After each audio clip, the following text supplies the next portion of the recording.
Whether it was rocking out in the band or weaving story and song together, Robbie Robertson was a rock and roll journeyman, writing songs and playing with some of the biggest stars of the 20th century.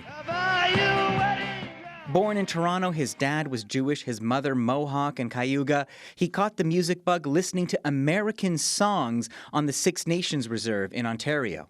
Robbie Robertson was 16 years old when he left school, dropped out of high school, and took a bus down to Arkansas to join Ronnie Hawkins. She took the keys to my Cadillac car. Soon Robertson was playing in the Hawks, backing up Ronnie Hawkins.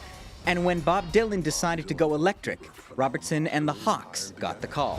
The king of the folk movement wants a rock and roll band. The rest of the world hates this, and they boo us every night. Take a load off Fanny.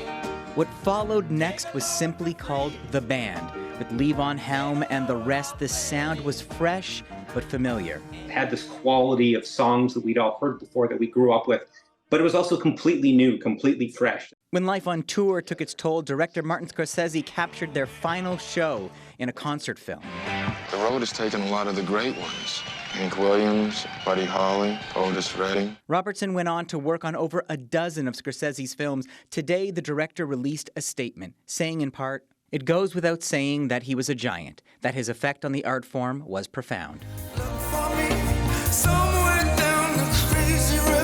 Robertson returned to the airwaves as a singular solo artist, but his time in the band was never far from his mind.